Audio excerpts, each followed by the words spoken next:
Hey, what's up, everybody? It's Rob Younce here and my awesome friend Stephanie Adams. What's going on? So we've been sitting around talking about videos for a long time, and then we've shot a couple together.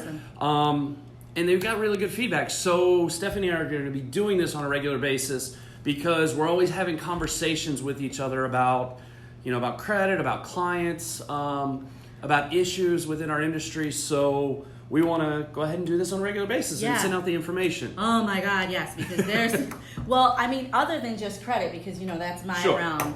A lot of my clients don't know loans. Right. So they don't know how to even, what's going to be acceptable and what's not. So I think it's me great information for everybody. Yeah, for everybody. So today we're going to cover something that I've been hearing a lot about, and that's what kind of prompted the call to Stephanie, about Experian Boost. So in case you haven't heard about it, today's a great day to chime in and to ask questions and get a little feeling for what's going on. So first of all, Stephanie, tell us what Experian Boost is and how it came about and things like that. Okay, so Experian Boost basically is it only relates to Experian. It doesn't relate to the other two, obviously, because it's called Experian Boost.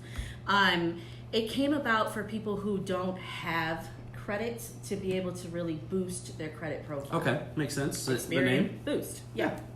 Okay, so what does it do? So how does it boost your credit? Tell me a little bit about that. Okay, so basically what they do is you have to connect like your bank account or like your phone bill or your power bill or whatever. You connect it into Experian Boost and it reads that and then it puts it on your credit report. Okay. Almost as like you have a payment that you're making. So for loan officers, it's like supplemental. It's like supplemental credit. Is that what they call it? Yeah. So Experian went through, kind of picked it up, and that's what they created. Cool. So it sounds like something that's great. I've read a couple articles lately, and I floated one here around OVM about some of the negatives that are included with it. I mean, everybody wants to, especially when you have a new product out, you want to sell it and tell everybody how great it is and it's the greatest thing in the world because it'll boost your credit. As you mentioned, it only boosts one of your credit scores. Right, so, that's it. In the mortgage industry, we look at all three credit scores. We look at the middle score. Yeah.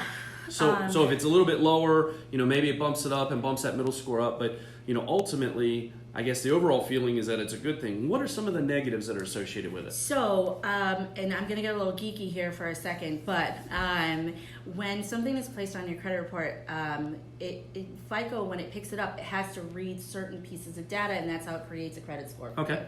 So when something from Experian Boost is put on your credit report, if you don't have credit at all, fantastic. Now you're going to start reporting, you'll get a score. It's great.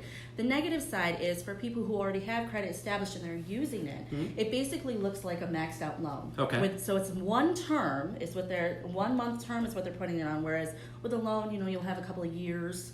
But this is one term that they're putting it on, and then it's maxed out. So whatever your bill was for the month is what is the loan amount, and it's maxed out. It can really not help. One of the articles that I was reading was talking about doing that, and it combines all of those utilities and bills of that nature into that installment account. So it could be thousands of dollars that are counted as a one-time payment. And as you've tried to educate us so eloquently on before, was that credit availability ratios is one of the biggest contribers to your credit score. 30% of your score is based on that ratio. So if you get a new loan, and you guys seriously check this out. So if you if you pay your car off, you'll notice that your score drops, right? So that's directly related to your ratio. You haven't done anything wrong. In fact, you've done everything right. But you paid your car off, and the ratio is closed off now. So that's why that happens. It's the same thing with this. Only now the ratio is full, and you look like you've maxed out something new. So now you've got new credit, so that's going to hit with that 10% of your score. Plus you're going to max out your ratio, so there's the 30%.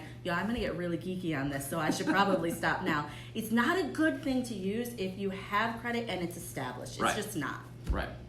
So the real root of all of this isn't necessarily for the beneficial purposes that they say, right? It's not, but that's what it's being marketed Correct. as. So great marketing really covers up a lot, right? Yes. So tell us a little bit more about exactly why this came about and what it does for Experian. So most people don't. most people don't dig into the bureaus. I'm just kind of a geek, and that's what I do, and so I really kind of dig into the bureaus. Bureaus are, in essence, they're a data provider. That's all they do. They create data and they sell it. That's how they make their money. Yeah. So, like, for instance, you pull a credit report, you have to pay for it? Absolutely. You have to pay for it. It's because you have to pay for the data that they're selling out to you. So Experian, when you give them, right now, the only information that they can give is the stuff that the creditors upload to them, sure. right? So creditor says, hey, he bought a new car, these are the terms, whatever. That's the information that they have, and then it goes into their computer system, and then other people can buy that information. What they don't have access to is your personal bank accounts.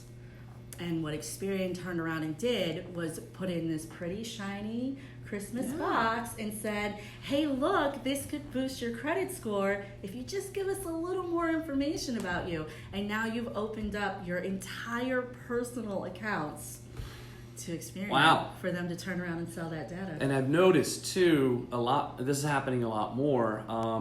Experian, they're selling data, as you said. Yeah. One of the other things I noticed that they're doing is when we pull credits, they're selling that credit pull to other mortgage companies to then go and make a phone call, and it makes it sound like it's somebody on my team or somebody within our company checking up on that pre-approval, when in fact it's somebody trying to pull the deal from us. My daughter applied for a mortgage through a lender here in the area. Oh, we'll talk about that later, since it wasn't it definitely wasn't me, so you and I gotta talk.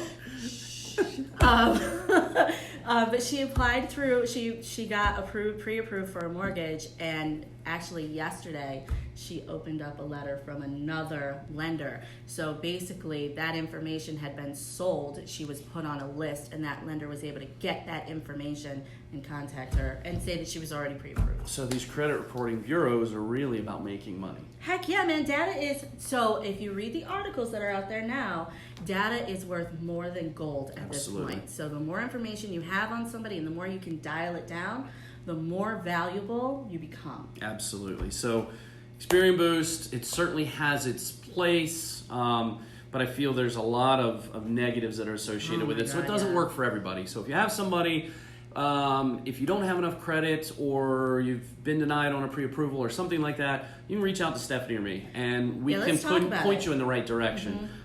Because really knowing how to acquire credit and how to use it properly and how to manage it is super important on not only just a home loan, but car loan, insurance. We're virtually being hired for jobs. So certainly a necessary skill to have is how to acquire and manage it. Yeah, absolutely. And just because you've had bad credit in the past doesn't mean that you can't not reverse it, but that you can't rebuild from it. So as long as you learn the rules, it's very easy to rebuild your credit after you've destroyed it. It's going to take you some time and effort and diligence to do it. It is not an overnight thing. But once you get it down and you learn the lessons, you definitely don't need to give somebody more access to your personal information in hopes that it's going to get you what you want. You got to work for it to get you there, and then... Awesome. So Stephanie Adams at SOS Credit Solutions. Yes, that's me. Rob Younce, OVM Financial. If we can help you in any way, please give us a call, and we'd love to talk more. Absolutely. We'll see you guys again in a couple weeks. All right, take care. Bye.